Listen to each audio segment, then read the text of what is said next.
But she understands. She was like, yeah, I'll just get in your way.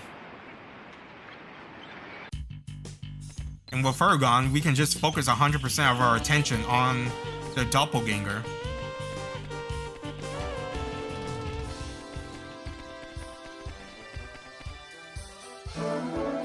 Hello, Ursula. How's the investigation coming along? Have you uncovered anything? Tell her about how you saw her on the ship and the battle that ensured. Unbelievable, that thing is still walking around using my face as a disguise? And you weren't able to defeat it? What are you talking about? I did defeat it! I have a feeling that until you do, that fleet isn't going anywhere. I suppose there's not much to be done except try again. Oh, I hope you don't mind, Ursula. Whatever it takes, that creature must be defeated. How dare they impersonate me? Doesn't have to be right away, of course. You need time to rest and recover after all. Your safety is important to me. Thank you for always be willing to help, Ursula. No problem, because apparently it's only me. The couple on board. What? What couple? There's a couple? Who? Who's dating?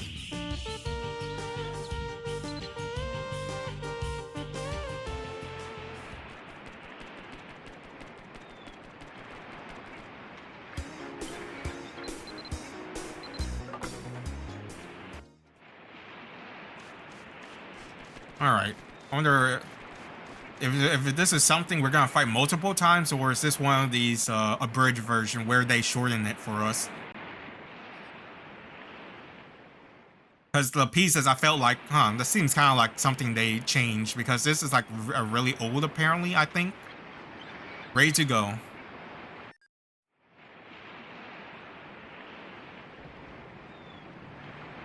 I honestly think my character looks better with black hair and glasses. Maybe that's just me. Oh, do I gotta find the key again? Is it new flavor text, or is it the same, I wonder? Sex own rookie creaking. This must be old, where same as can barely hold up sails. What level is this? Okay.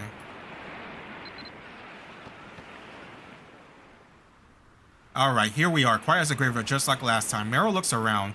Strange, I still don't sense any danger. You're not in agreement. Naturally, the door to the cabin's locked, just like we got here last time. Can you look through the pile of crates over there? Maybe there'll be a key or something that can open the door. I'll search over on this side. No problem.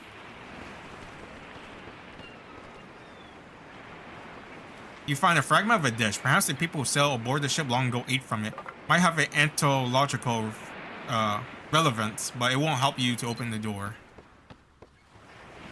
Okay, it's the same dialogue. Same dialogue. You find a piece of bird feather. Most of it has rotted away, with only the shaft of the quill left. Might this have once become a bloom from someone's fancy hat? Doesn't seem particularly useful, so you put it back in the crate. It's just a bunch of old, like, rotten stuff, or... Discover nothing's crate is completely empty. Oh. It's the same dialogue. Okay, same dialogue. So it's gonna be key here again. The glint of light, something. Okay, new dialogue. I mean, same dialogue, but what key?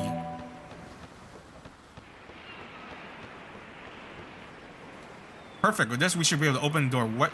Why don't you do the honors? I better not have to do the puzzle again. I'm gonna be mad. With a loud creak, the door opens, feeling a bit okay, same thing. Same thing. Peering around the room, her eyes with wide and with curiosity speak with her.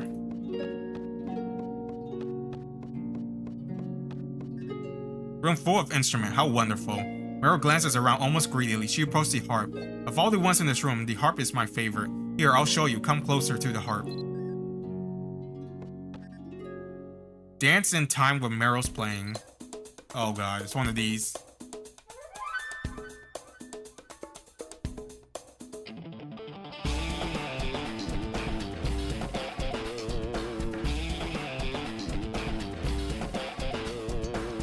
Just like Maple Story.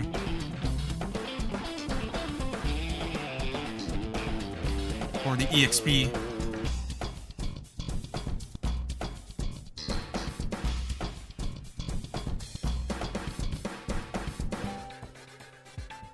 Jesus.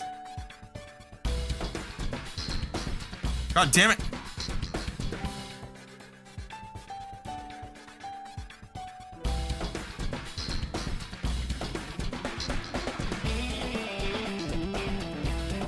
Oh, I'm slow at typing.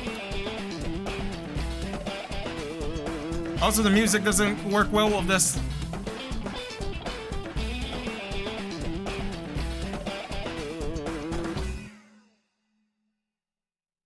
God damn, I messed up.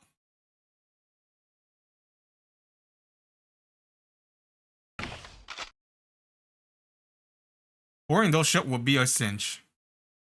Alright. Wow, that was magical. It was like our instrument was playing me, you know? You have no idea what she's talking about. Mine just move on their own, and the music poured out by itself. Hee I don't know. Anyways, it rocked my voice. But it's time to go. Let's move on. Move on. Alright, we're gonna fight the guy again. The doppelganger dude. Oh, was it the harps doing? You can swear Meryl is right behind you, but you don't see her anywhere in the room. You have to look around your own. You picked up a rag piece of paper. You hear footsteps, faintly at first, but slowly growing louder. You again. We still have unfinished business, don't we? Shall we continue where we left off? Yo, every time I come here, do I have to fight you, man? When you can show your real self. And before it's an attractive woman. Jesus. You're tougher than you look. Still, all that means is that I have to try again. Now be gone from this place.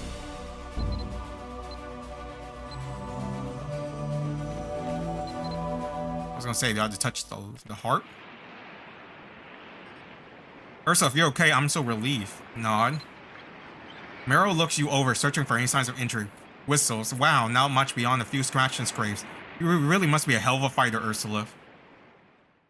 When I heard the racket down the hall, I hightailed it out of there. How things go after I made a tactical retreat. Sure, the paper.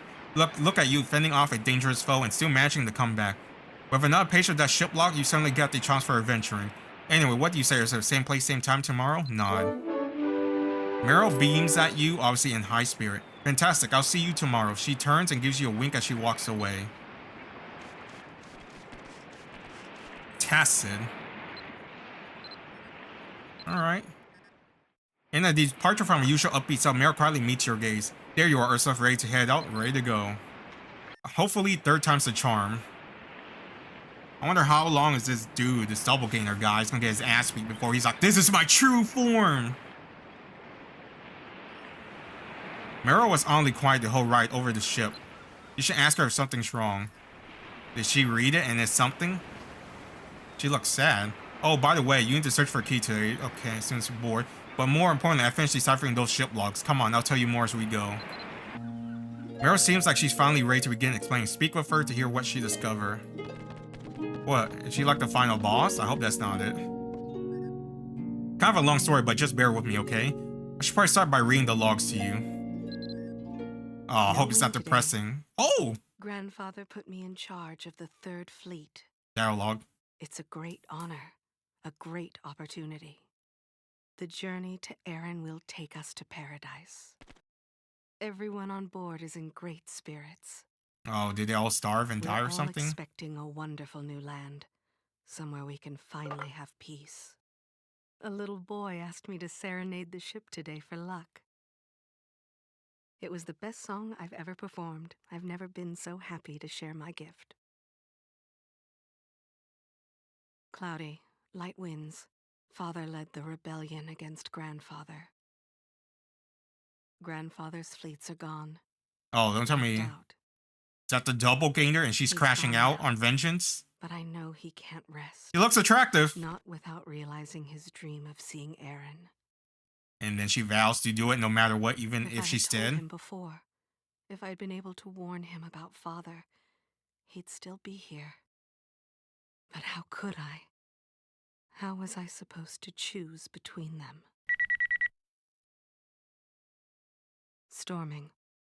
Father was furious that I tried to stop his rebellion. Even so, I didn't think he would abandon us. Wait. Not like this. One moment, the entire fleet was caught in the storm, and the next, they were all gone. And we were alone. He must have planned it in advance. He took our maps. He took our compasses. Oh, man, that coup. He left us here to die. What's it called? Irony, the Anchorny, whatever. Okay, so either the doppelganger is the daughter or the dad. One of the two. Mara's voice trembles as she reads the paper on the ship log that the two of you assemble. Give her a little time to regain her composure and listen to the rest of the story. Alright, so it's one of them.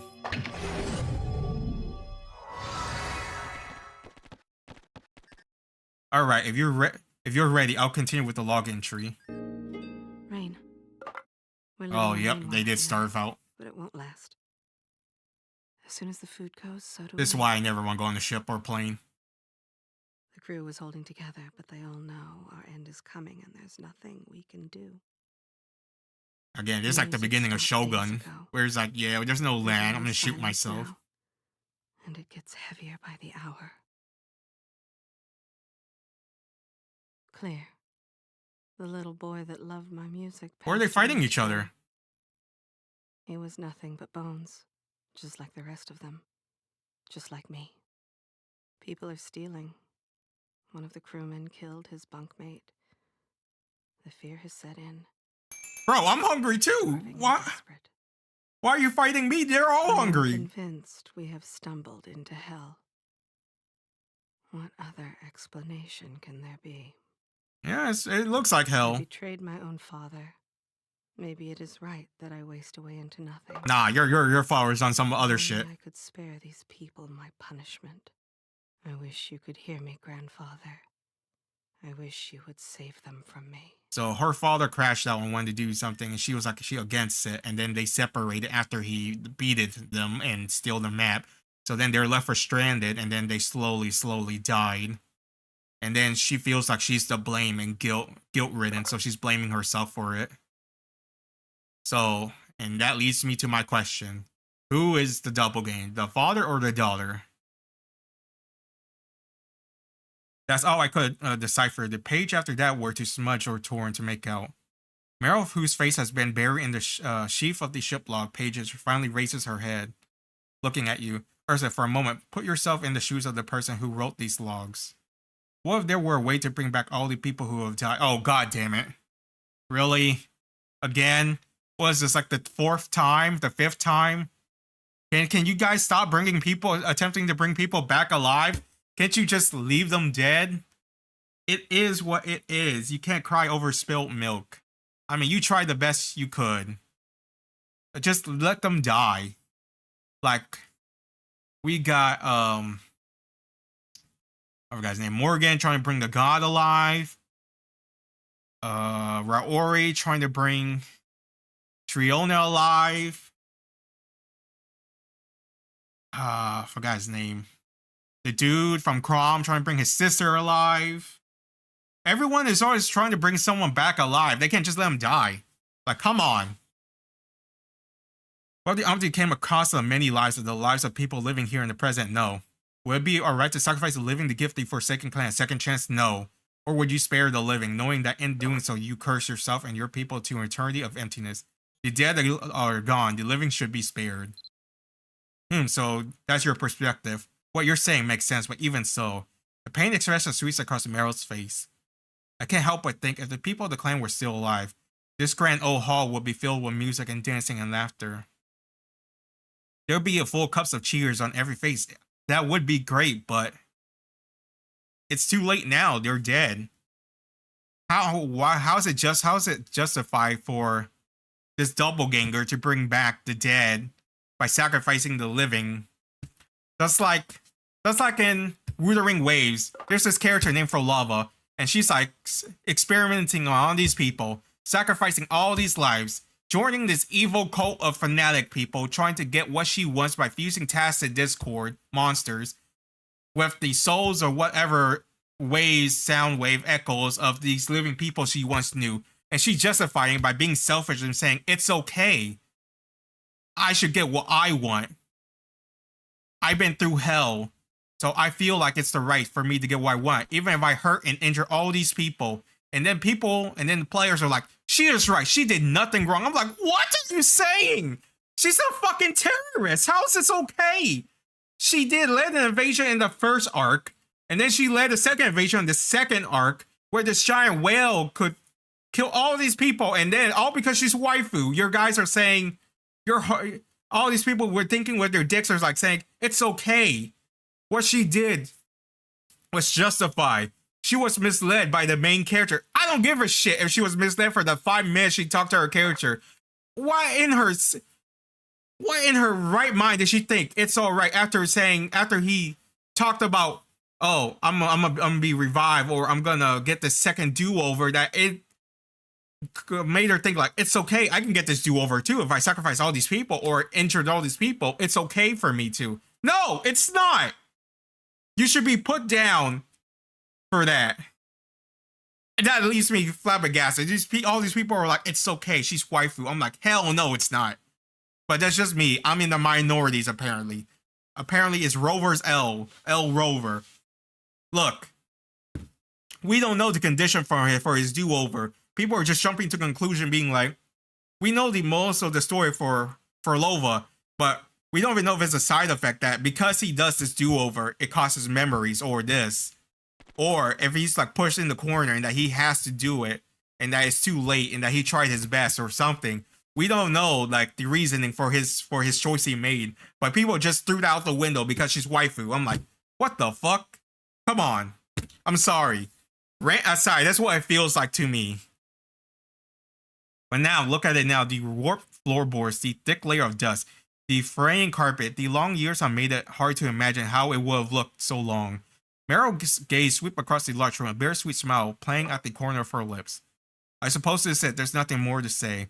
Meryl looks at you now with eyes sharper than you've seen before. Approach Meryl. What the fuck? Is she gonna stab me or something? Motherfucker! Oh shit! She's a dark knight. She is the doppelganger! I mean, to be fair... There's nothing more to be said. Your death will buy my people a better life in the other world. I mean, to be fair, I should have made the correction that she was never there. I was just being like, oh, she's a smart NPC. She doesn't want to get in our way. Okay, that's on me. I was giving her the benefit of the doubt. It was too good to be true. There is no smart NPCs. I just wish there was one who's like, not to get in my way or something during this. They're like, yeah, it'll be better if I'm not there. So, is she the daughter then?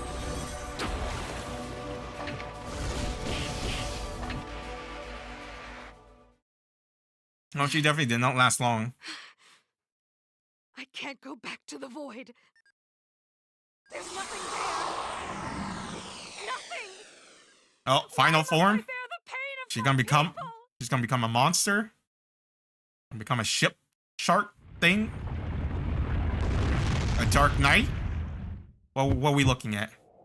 Oh no. Oh no, is this from the picture, the cutscene where she's hot and attractive?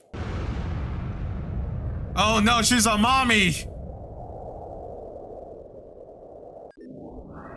Unfortunately, using the trashiest weapon in existence, the rapier, so... Yep. Should have used a better weapon, that's why- What?! I've spent so long trapped in that abyss. God damn it, game! Dwelling on my people's suffering. While you... I was supposed to hate you. But this deception, this anger...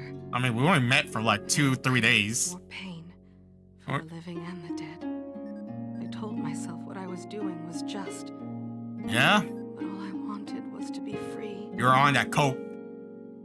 Damn. Yeah, how are you alive? I'm done acting like a selfish child. Go. I'll turn the fleet back. Okay, you can just turn it back? Your sentimentality must have rubbed off on me. I guess. Whatever hell awaits, it's mine to bear. Can't we give her a happy ending? We're gonna let her live in purgatory? This is my chance to save yours. I mean, can I kill you or something?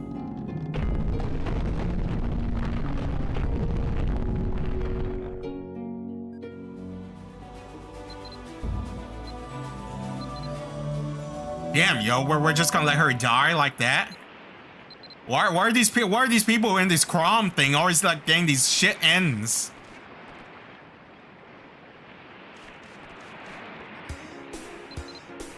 She has lived in purgatory for so long, I would assume. And then we're just gonna be like, you're right. What I'm doing is terrible. Thank you. Thank you, character. Unlike the other character, well, to be fair, I haven't done the story. I assume she's still alive because they said she's somewhat alive in the other dimension. So I assume she could probably apply her resonance or this echo onto a physical object or body or something. Good. At least she understood what she did was wrong, but a little too late though. Actually, she's way better than the other guy. Because she hasn't injured anyone yet. The only person that she somewhat, I wouldn't say she really harmed, Shannon. She kind of mesmerized him, but that's the extent of it. Other than that, she just scared a bunch of people, which she didn't hurt like the other dude. Ursula, thank Landmark, you're alright. I was worried. Felt a surge of dark energy welling up in port scene, but then it vanished just as quickly as it had appeared. I figured that you're dealt with whatever was causing trouble. Then the hours started rolling by with no signs of your return or any message. I started to grow more concerned what happened. You feel Crystal in telling her about Meryl's true identity and about the fate that befell the ghostly fleet. And how by the time you awoke on the beach, there was no trace of the ship. So Meryl was behind it all, and to think I was the one who suggested you team up with her for investigation. How could I have been so blind? Me too. I honestly gave her the benefit of the doubt that she was a really, really smart NPC or smart character that knew that she would get in my way, and I did not question it at all that she just left when we fought the doppelganger. That's probably one of my most dumbest moments in this game, huh? That I didn't put two and two together. If something had happened to you, Ursula, I don't think I could ever have forgiven myself. I mean, to be fair, I'm immortal, and as long as I haven't said anything about the soul stream or anything, I will came back anyway, so. At that point, you remember how, after waking on the beach of the port scene, you discovered the fragment of the compass strewn across the nearby sand, having apparently washed up along with you. Give Crystal the compass part. You found the mirror compass. Too, I never thought I'd get to see it again. It's far too dangerous to keep it around. This time, I need to make sure it never falls into the wrong hands again. I suppose I have to seal it away again. Except this time I'll hide the piece in even deeper strata of the dungeon, where no one will ever chance upon them. Give it to the succubus queen. Ursula, can you do me one favor for me? What, you're gonna make me hold one? Of course. Will you be willing to hold on to one piece of the compass? No matter how thorough I am in sealing away the piece, I'm certain that someday someone will seek the compass, hoping to reassemble it. There's no place I could hide something so secret that is guaranteed to remain undiscovered forever. That's why I like to leave one piece in your care. It's my hope that with you watching over it, nothing like this will ever happen again. Thank you, Ursula.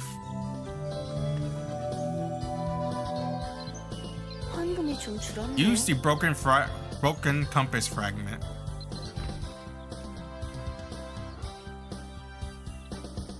Crystal asks you to safeguard this piece of mirror compass.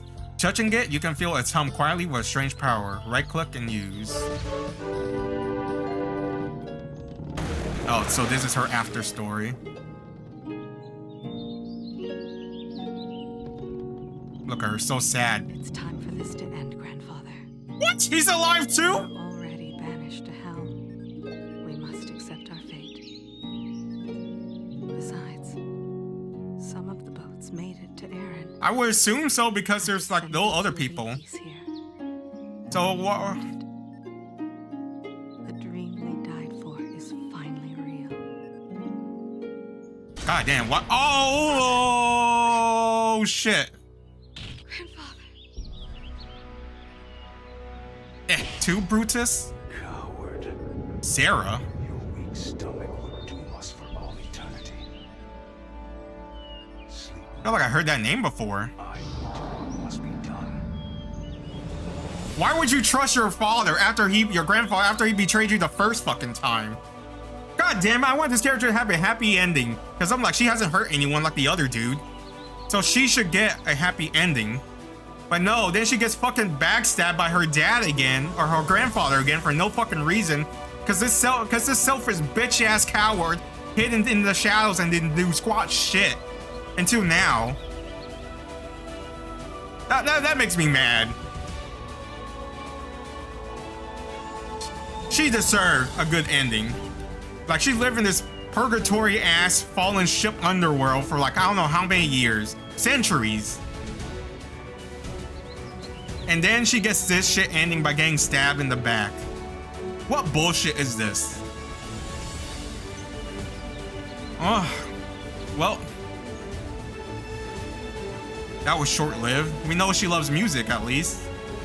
And the music was great, though. I feel like I heard Sarah before, though.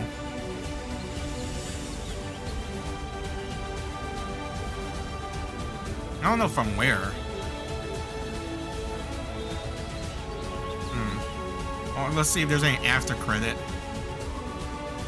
And this was definitely longer than the first part.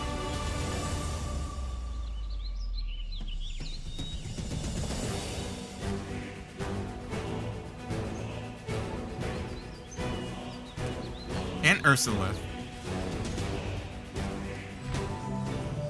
Oh, a title. So is there a part 2? So do we deal with our father in part 2, I'm assuming? Maybe we can get vengeance? Look, they say vengeance never helps. But definitely goddamn makes you feel better. And it'll make me feel better.